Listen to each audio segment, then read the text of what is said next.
Hello and welcome to our session, Empower Your Learners to Share Their Skills with Microcredentials. I'm excited for you to join us today as you hear from three great institutions who are using digital credentials in different ways, but all doing it to better prepare their learners to understand what skills and knowledge and competencies they're gaining through that higher ed experience. This really brings some transparency, brings some value to the learners, and makes it very apparent what they're getting out of their investment in themselves through their education programs. So I'm excited today to share our our stories and hear a little bit more from them about what they're doing and how you can help replicate this at your institution. So as I said, I'm joined by three great co-presenters today. The first is Sherri Braxton, who is the Senior Director for Digital Innovation at Bowdoin College. Also joining us is Melissa Clark from Western Governors University, where she serves as a senior consultant for operational strategy, and Amber O'Casey from Alamo College's district, who serves as the online learning coordinator there. So three very different institutions sharing the work they're doing. I'm Kelly Hoyland. I'm with One EdTech. I'm the Director of Higher Education Programs, and through my role there, I really get to work with great institutions like this who are doing great work for their learners by leveraging those digital credentials. So before we start and dive into those stories, we just want to do a quick level set to make sure we all are using words in the same way for this session. Each institution might define this slightly differently, but for the purpose of this presentation, when we talk about micro-credentials, we're using them as a representation of learning that is very focused on a discrete set of skills. So it's not a broad understanding, it's not a holistic view. It's very focused in a certain area, either in a skill, knowledge, or attribute.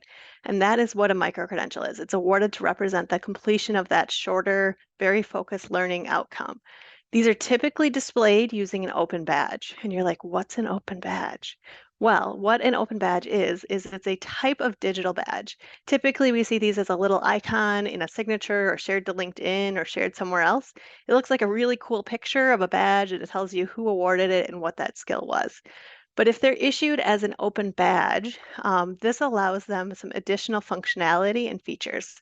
So open badges is a interoperability standard, which basically means it's a consistent format for issuing digital badges. So the rich data behind that picture can really share the story and can move between systems, can move with that learner to decide when and how they share it. So it is not a specific software platform. You don't have to go buy open badges. When you're going to look at a open badge, a digital badge platform, you want to make sure that they are using open badges to issue their badges to the learners because that allows that learner to have the feature and functionality to be able to decide, I want to share this with a potential employer, with a potential institution, with my social media to say, look at the skills I have. Because behind that picture in that data, you can include information about, is it aligned to a framework? What was the criteria for issuing that badge? How many times have seen somebody get a badge and go, well, I wonder what they did to earn that badge? That criteria, that description, all of that data that tells the story about what that achievement is can live as data behind that pretty picture. And humans can read it by clicking on the badge and reading more on that website that comes up, or a machine can read it. So if they're submitting it through like an applicant tracking system, that AI bot could potentially even read that data to have a better understanding of what skills that learner has as they go on to move to that next stage. Included in this standard is the ability to verify. So this will give them credibility to those achievements. So not only can the learner say, I know how to do public speaking, but Bowdoin College has issued me a digital badge using open badges in public speaking, and you can verify that that is an accurate assessment and an accurate statement and assertion by the learner on what they are actually able to do. And that verification is so important for many reasons, but it gives that credibility to what the learner is saying is their skills. So to start us off, we're going to transition to Sherri at Bowdoin College to share about the work they are doing there. I've been at Bowdoin for about 3 years and have brought badging to the institution from my previous work at the University of Maryland, Baltimore County. So it's a small private liberal arts school, just over 1,800 students, and it serves only undergraduates with 34 majors and 36 minors. As I started at Bowdoin, I first wanted to get a sense of what the school's institutional goals were and where it was in capturing some of the learning and competencies demonstrated by students outside of the classroom. And so I looked at the institutional goals, their statement of liberal arts education, and the recent accreditation reports. And essentially, they all did recognize that there were skills that were being acquired that were not being captured, that were important for students to carry forward into their careers post-Bowdoin. The statement on liberal arts highlights some skills like critical thinking, problem solving, oral written communication, those career-ready skills that or transferable skills as they're called, that we know all students need to take away to be able to use outside of their college career. And so starting strategically at Bowdoin, I worked with groups to create co-curricular badges, as well as badges that were focused on faculty, so faculty could get some education and awareness of what the purpose of badging was and what the value is. Bowdoin provided each student with an iPad and MacBook Pro starting last year, and we found that students really did not have the awareness of how to use these technologies. And so part of our focus has been on preparing students to be more effective in using those. Well, we also wanted to capture what faculty were doing in the classrooms with these technologies integrated into their pedagogy. And we stood up a desk institute for faculty to share what they were doing with these technologies with each other. And we badged them participating in these either presenters or participants. And this gave faculty a chance to become more aware of the value of badges, as we stood up this program called the Digital Agility Program, which focuses on these 5 competency areas for students, helping them to use the technology more effectively in their studies. And so I'm going to do a quick demo here of the Digital Agility Program for you. The purpose of this video is to provide an introduction to Bowdoin's Digital Agility Program and the Canvas course created for it. Bowdoin's Digital Agility Program aims to prepare students with the digital fluency and literacy skills and other important technology-related competencies needed to be successful during their time at the college and beyond.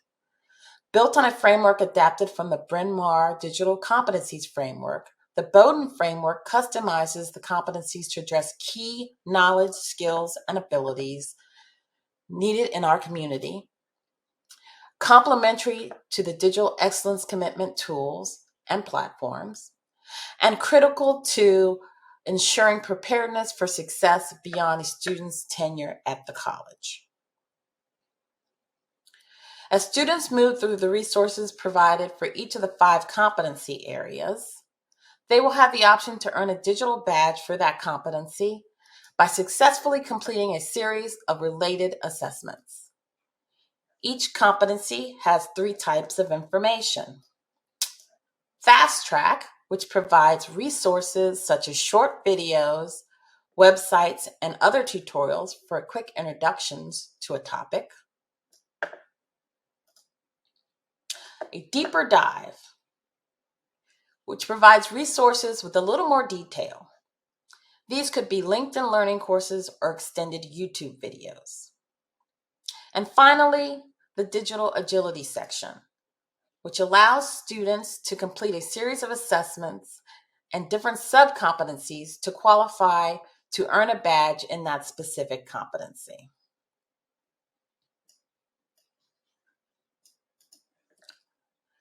Students can move through these modules in different orders.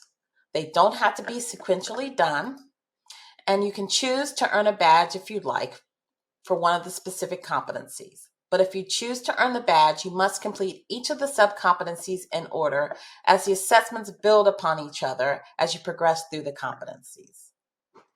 None of this information or exercises are required for review. This is considered an open resource for students who want to improve their digital literacy and fluency skills. Hi, I'm Melissa Clark, and I serve as a senior consultant in skills transformation and operational strategy at Western Governors University. WGU is a nonprofit institution founded by the collaborative efforts of several governors. We operate entirely online, utilizing a competency-based, self-paced learning model.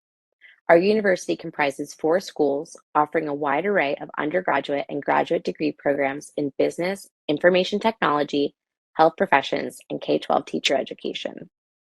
Our curriculum is highly innovative with a strong emphasis on aligning with workforce demands and being skill-focused, incorporating industry certifications as integral components of our core coursework. At WGU, we align our credentials to high-valued marketable skills, which helps learners communicate the value of these skills, enabling more equitable pathways to opportunity. WGU has created enhanced skills definitions called Rich Skills Descriptors, or RSDs. RSDs comprise a clear and concise definition of the skill, explaining a performance of a skill keyword within the context of a specific job role or function. It also contains a number of properties that provide greater context for searchability and meaning. Rich skills descriptors are valuable for learners, employers, and educators as they provide a more nuanced and detailed view of skills, helping individuals understand their skills better, assess their proficiency, and make informed decisions related to education and employment. They also contribute to creating more transparent and effective education and training programs. Our focus on skills defined as structured data is designed to bridge the gaps in the current ecosystem of skills-based education and hiring and to enable new possibilities. As demonstration of our commitment to advancement and collaboration in the skills ecosystem, WGU has provided access to over 150 collections of these rich skills descriptors within our skills library. Click to learn more and see these collections. This is just the beginning. In addition to the structured skills data via the Rich Skill Descriptor, we have also published information about our Unified Achievement Framework, which is a framework for understanding credentials and their relationships. This framework supports skills-denominated credentials, including our competency-based, skills-tagged, and shareable degrees, and a new system of micro-credentialing high-value labor market relevant skills. In the evolving landscape of microcredentialing, it was essential for us to establish a credential framework that outlines precise criteria for microcredentials. These criteria encompass the necessity for microcredentials to exhibit evident market value and provide a structured progression of competencies and skills. Our aim is to establish a learner-owned record that minimizes obstacles for learners as they transition between college and the workforce. This system is designed to assist learners in effectively translating and transferring their skills and experiences to potential employers and educational institutions. In pursuit of this objective, WGU is actively working on implementing an achievement wallet that will be accessible to our learners. In a recent focus group comprising WGU students, early adopters have reported seeing significant advantages in connecting the skills they acquire in their educational journey with their careers. They have found it particularly valuable to identify gaps between their existing skills and the requirements of various job roles, gaining insights into how they can qualify for specific positions. In conclusion, our commitment to equity, particularly for those traditionally underserved, is focused on empowering learners with skills language to bolster their professional identity and optimize the economic return on their education investment. Through rich skill descriptors, we highlight the relevance of learning and credentials for our learners, demonstrating a direct connection to their career goals throughout their educational journey. Thank you for your time today. I hope you've learned more about our approach to education through leveraging rich skill descriptors and our achievement framework to better understand, communicate, and utilize skills in their rapidly evolving job market. Join WGU in this endeavor to create a more equitable and skills-driven future, supporting learner workers in their educational and professional journeys. Explore our skills library and actively engage in this transformative initiative to drive positive change in the education and employment landscape. I'm Amber O'Casey, the Online Learning Coordinator for Alamo Colleges Online. We are in San Antonio, Texas, and are part of the Alamo Colleges District. We serve as an integrated service support unit for all 5 of our colleges. Our 5 colleges are individually accredited, and cumulatively, we serve over 60,000 students. 5 of our institutions are Hispanic serving, and 1 is also a historically black college. We have been doing digital badge work since 2019. Essentially, we believe that micro-credentials that represent in-demand skills can increase social mobility and position learners for greater competitiveness in the job market.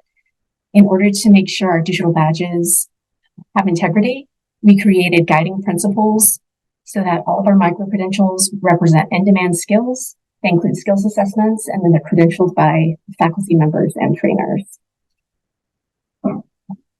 We primarily offer our micro-credentials via learning experiences that automatically award digital badges. One of our major initiatives is called Course Plus Badge, and we train faculty to integrate a micro-credential into their credit courses via badge module. The example on the screen here is from St. Philip's College. Dr. Megan Sovine created this one, and I just wanted to highlight her work here and give you an idea of how it might look in a academic course. Another way that we offer digital badges is through micro courses. We have a suite of skills. All of them essentially take 15 hours or less for the learner. They award the digital badges automatically. And the ones that we use most are skills that are contextualized for healthcare. Currently, we've used those with a large local employer. We've also used it with 2 of our colleges for their current students, essentially giving our students additional skills, getting them ready for the marketplace. Because we are 5 independently accredited colleges, a lot of our students will, what we say, we call it spiraling, right? They'll go to the different colleges. And so we really needed some consistency around our digital badges to avoid confusion. So as our work grew, we realized there was a need for creating a digital badge taxonomy, which you see here. It's also available online. But the goal of this is to create a framework for types and levels of digital badges offered across the 5 colleges, while at the same time creating consistent branding and providing autonomy for our colleges.